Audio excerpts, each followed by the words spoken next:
Hospitais são lugares onde a gente baixa a guarda, onde você entra vulnerável, confia e espera sair melhor. Mas em algumas salas o que aconteceu foi exatamente o contrário. As câmeras de segurança que deveriam proteger acabaram revelando o que ninguém jamais poderia imaginar. Médicos, com décadas de carreira, transformando a fragilidade de pacientes sedadas em cenário para atos inomináveis. Na França, um cirurgião respeitado manteve um histórico de quase 300 vítimas, muitas delas crianças, por mais de 2 décadas. Nos Estados Unidos, um médico da seleção olímpica cometeu os piores abusos disfarçados de tratamentos, e ninguém desconfiava. Teve também o pediatra que montou um verdadeiro bunker com brinquedos, onde guardava arquivos secretos que nem o FBI acreditou quando encontrou, e o ginecologista de uma das universidades mais prestigiadas do mundo, que agia dentro dos consultórios, enquanto instituições inteiras escolhiam fechar os olhos. Esses casos foram registrados, estão documentados, e quando vieram à tona, escancararam o que acontece por trás das portas fechadas da medicina. Mas o que mais assusta é que todos esses homens estavam em pleno exercício da profissão, atendendo normalmente, enquanto carregavam segredos que destruíram vidas. Hoje, você vai conhecer essas histórias, uma por uma. E ao final deste vídeo, vai entender por que nem sempre o maior perigo está do lado de fora da sala de cirurgia. Durante 25 anos, ele usou o bisturi para operar e o silêncio para esconder algo muito mais sombrio. Joël Lescoarnec era considerado um cirurgião experiente na França, atuava em diversos hospitais, tinha prestígio, respeito e confiança absoluta de colegas, pacientes e superiores. Mas o que ninguém sabia é que por trás do jaleco havia um histórico perturbador, que só começou a vir à tona depois de um gesto inesperado de uma criança. Uma menina de 6 anos, recém-operada, pegou um lápis de cor e fez um desenho. A imagem, entregue à mãe, mostrava uma cena que nenhuma criança deveria sequer conhecer. A denúncia foi feita. E o que a polícia encontrou no computador do médico mudou para sempre o rumo da medicina francesa. Centenas de arquivos. Registros organizados com datas, locais e até nomes. Uma espécie de diário digital onde ele detalhava com frieza o que havia feito com pacientes em situação vulnerável. A maioria delas crianças, inconscientes, sedadas ou incapazes de reagir. A investigação revelou algo ainda mais revoltante. Joël já havia sido alvo de uma condenação anterior. Mesmo assim, conseguiu continuar atuando em hospitais públicos e privados. Um deles, inclusive, tinha conhecimento da sentença. E mesmo assim o contratou. Ao todo, as autoridades identificaram 299 vítimas confirmadas. Crianças, adolescentes e até mulheres adultas que passaram por cirurgias comuns e saíram marcadas para sempre. Muitos dos episódios aconteceram sem nenhuma suspeita visível, porque ele sabia como agir, como evitar testemunhas, como se esconder nos espaços mais intocáveis da medicina. O caso gerou uma onda de indignação, não só pela quantidade de vítimas, mas pela forma como o sistema de saúde ignorou sinais, abafou denúncias e permitiu que um médico com passagens criminais continuasse exercendo sua função. Lescoarnec foi condenado a 20 anos de prisão, mas para centenas de famílias, a sentença não foi suficiente para reparar as décadas de omissão. Hoje, seu nome é lembrado como o maior caso de violência contra pacientes na história médica da França. E o mais assustador é perceber quantos anos se passaram antes de alguém finalmente dizer: tem algo errado aqui. No fim, foi o desenho de uma criança que escancarou uma verdade que ninguém queria ver. Uma imagem simples, feita com lápis de cor, que revelou o que estava escondido entre bisturis e prontuários por mais de 2 décadas. Por décadas, ele foi visto como o guardião da saúde das maiores atletas dos Estados Unidos. Larry Nassar era o médico da equipe olímpica de ginástica. Cuidava de jovens promessas, tratava lesões, acompanhava campeonatos. Estava sempre lá nos bastidores dos pódios e também nos bastidores da confiança. Aos olhos do público, era um profissional dedicado. Para as meninas, um especialista acessível.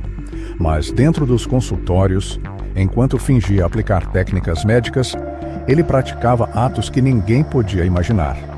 Sob o pretexto de métodos alternativos de fisioterapia, Nassar ultrapassava todos os limites, repetidamente, com centenas de pacientes. Muitas delas sequer entendiam o que estava acontecendo. Outras desconfiavam, mas sentiam medo, porque denunciar um médico consagrado, numa estrutura poderosa como a seleção americana, parecia impossível. Foram mais de 265 vítimas ao longo dos anos. Meninas e adolescentes, muitas com carreiras brilhantes, medalhistas, ícones do esporte, todas expostas à mesma manipulação. Confie em mim, eu sei o que estou fazendo. A história só começou a mudar quando uma jovem teve coragem de falar, e o que veio depois foi uma avalanche. Outras vozes surgiram, os relatos batiam, e ficou impossível ignorar. A comoção tomou o país. As autoridades iniciaram uma investigação que escancarou não só os atos de Nassar, mas o colapso das instituições que deveriam proteger as atletas. O FBI, a Universidade Estadual de Michigan, o Comitê Olímpico, todos foram acusados de negligência. Muitas denúncias já haviam sido feitas, algumas arquivadas, outras ignoradas, em nome da reputação, do resultado da medalha. Enquanto isso, o abuso continuava, como parte de um ciclo silencioso e devastador. Durante o julgamento, o tribunal ouviu o testemunho de mais de 150 vítimas, uma a uma, olhando nos olhos de Nassar e contando o que ele fez. E quando a última jovem terminou de falar, a sentença foi anunciada, até 175 anos de prisão. A juíza foi clara. Eu assinei sua sentença de morte social, porque o que você fez é indescritível. Mas a dor dessas meninas não termina com a prisão do médico. Muitas ainda enfrentam traumas, terapias, noites sem sono, porque o que foi feito ali ultrapassou o físico, feriu a confiança. E essa é a cicatriz mais difícil de curar. Larry Nassar era o médico que deveria proteger o futuro do esporte americano. Mas, na verdade, ele transformou cada consulta em uma armadilha e se manteve ali por tanto tempo, porque o sistema preferiu não ouvir. O letreiro dizia consultório pediátrico, mas por trás da porta azul, o que existia era algo que nem os piores pesadelos poderiam descrever. Earl Bradley era o típico médico de cidade pequena nos Estados Unidos. Trabalhava em Delaware, atendia famílias inteiras, era chamado de Dr. Brad pelas crianças. Tinha brinquedos na sala de espera, prêmios nas estantes e um sorriso sempre pronto. Mas o que ninguém sabia é que Bradley havia criado um ambiente sob medida para esconder o impensável. Ele construiu uma sala de atendimento afastada, com isolamento acústico e uma decoração que mais parecia um parque infantil. Era ali que ele dizia fazer exames especiais, longe da vista dos pais e longe de qualquer controle. Durante mais de uma década, ele atraiu vítimas para esse lugar. Crianças pequenas, algumas com poucos meses de vida. O que acontecia dentro daquelas paredes foi descoberto tarde demais, quando a polícia encontrou arquivos de vídeo que precisaram ser analisados em sigilo. Tamanha era a gravidade, as autoridades recuperaram mais de 13 horas de gravações, armazenadas em um servidor escondido no porão do consultório. As imagens mostravam os atendimentos sendo usados para satisfazer desejos doentios, tudo com uma frieza que chocou até os investigadores mais experientes. Ao todo, foram identificadas 127 vítimas confirmadas. Mas especialistas acreditam que o número real seja muito maior. Muitas famílias preferiram o silêncio, incapazes de reviver o trauma. Outras jamais souberam o que aconteceu com seus filhos. O caso foi considerado o mais grave da história médica americana envolvendo crianças. E o mais assustador: durante anos houve alertas. Mães fizeram reclamações. Enfermeiras apontaram comportamentos estranhos. Mas os hospitais, os conselhos e as autoridades locais preferiram não intervir. Earl Bradley foi condenado a 14 penas de prisão perpétua sem direito à liberdade condicional, mais 165 anos adicionais. Nunca mais verá a luz do sol. Mas mesmo preso, deixou um rastro de dor que continua presente. Em cada sala de espera, Em cada consulta, ficou a pergunta que ecoa até hoje entre pais e responsáveis: em quem podemos confiar? Dentro dos hospitais, entre corredores silenciosos e luzes frias, 2 médicos encontraram um terreno fértil para seus crimes. Aproveitaram a sedação, a fragilidade e a ausência de vigilância para registrar o que jamais deveria ter acontecido. E as câmeras, mais uma vez, foram decisivas para mostrar a verdade. Ji Alan Cheng atuava em Nova York. Jovem, bem apessoado, tinha tudo para construir uma carreira brilhante. Era visto como promissor, querido pelos colegas, mas dentro de salas de recuperação e unidades de internação, escondia algo assustador. Ele usava câmeras ocultas para gravar pacientes sedadas, em estado de total inconsciência. As vítimas nem sequer sabiam que haviam passado por qualquer coisa fora do padrão, até que os investigadores encontraram os arquivos. Ao todo, foram recuperados mais de 1000 vídeos guardados em HDs, criptografados e escondidos em sua casa. Os registros incluíam não apenas pacientes em hospitais, mas também mulheres que ele atraía para encontros e dopava antes de agir. O caso chocou a opinião pública pela frieza e pela repetição. Ji Cheng tratava seus atos como rotina. Até hoje, o número total de vítimas ainda está sendo apurado. Ele responde a dezenas de acusações e pode pegar pena máxima. Enquanto isso, no outro lado do país, outro nome veio à tona com um histórico igualmente perturbador: James Hips, ginecologista da renomada UCLA. Hips foi acusado por diversas pacientes de ultrapassar os limites durante exames ginecológicos. Muitas relataram sensações de desconforto extremo, comentários impróprios e atitudes que não faziam parte de nenhum procedimento médico legítimo. As denúncias começaram a se acumular e, mesmo assim, a universidade demorou anos para agir. Quando a investigação oficial começou, ficou claro que o número de vítimas era muito maior do que se imaginava. Hoje, Hips enfrenta múltiplas condenações, mas a verdadeira punição vai além das grades. É o trauma coletivo deixado entre centenas de mulheres que buscaram ajuda e saíram marcadas. Os casos de Cheng e Hips mostram um padrão devastador. Profissionais que atuavam sob o manto da confiança médica, se aproveitando do estado de vulnerabilidade mais profundo que alguém pode experimentar. Eles não cometeram erros. Cometeram violações sistemáticas e só foram detidos porque as câmeras, mais uma vez, estavam ligadas.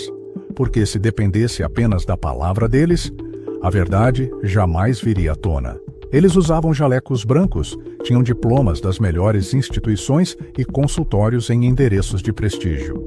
Mas por trás das portas fechadas, praticavam atos que deixaram cicatrizes invisíveis em centenas de pacientes. Robert Hadden era ginecologista da prestigiada Universidade de Columbia, em Nova York. Seu currículo impressionava: décadas de experiência, participação em estudos acadêmicos, referência em saúde da mulher. Mas para as vítimas, ele era um predador. Durante os atendimentos, ele ultrapassava todos os limites éticos e profissionais. A desculpa era sempre a mesma: faz parte do exame. Só que os gestos, os comentários e os olhares não deixavam dúvidas, comportamentos que causavam desconforto, medo e vergonha, e que por anos foram minimizados. As primeiras denúncias surgiram nos anos 90, mas só décadas depois, já com centenas de relatos, a universidade decidiu agir. Até lá, Robert Hadden havia deixado um rastro de destruição. Ele foi condenado a 20 anos de prisão, mas o escândalo levantou uma pergunta inquietante: por que deixaram isso acontecer por tanto tempo? Enquanto isso, em outro consultório, em Nova York, o urologista Darius Paduch seguia um padrão ainda mais abrangente. Ele atendia homens e meninos, muitos em situações delicadas, alguns até em acompanhamento oncológico. Durante os procedimentos, ele disfarçava atos invasivos com explicações técnicas. Pacientes jovens, muitas vezes acompanhados por responsáveis, relatavam a mesma sensação. Algo estava profundamente errado. A investigação revelou que Paduch pode ter feito mais de 300 vítimas, tornando-se o médico com o maior número de denúncias masculinas na história recente dos US UPOP-KLM. As acusações envolvem adolescentes, adultos e pacientes em tratamento contra o câncer. Nenhum perfil específico, apenas a certeza de que ele sabia como escolher os momentos em que as vítimas estariam mais vulneráveis. Ele foi preso e responde por uma série de acusações federais. A justiça acredita que o número de vítimas pode crescer ainda mais conforme a investigação avança. Os casos de Haden e Paduch revelam uma ferida exposta na relação entre médicos e pacientes. Quando a autoridade do jaleco é usada como escudo para o abuso, quem fiscaliza? Quem protege? Ambos tinham acesso total, reputação impecável e nenhuma supervisão prática. As vítimas, por outro lado, enfrentavam dúvidas, vergonha e, muitas vezes, o silêncio. No fim, esses dois nomes deixaram marcas que vão além da prisão. Deixaram um alerta que ecoa em cada consulta, em cada exame. Quando o toque ultrapassa o necessário, o trauma é o que permanece. Eles tinham jaleco, título, respeito, mas usaram tudo isso como escudo para agir nas sombras. Foram anos de silêncio, portas trancadas e vítimas desacordadas, até que as câmeras mostraram a verdade que ninguém queria ver. Hoje, muitos estão presos. Outros ainda aguardam julgamento. Mas o estrago, esse já foi feito. E a pergunta que fica é simples e assustadora. Quantos ainda estão em atividade agora, escondidos atrás de um crachá, enquanto mais uma paciente entra sozinha na sala?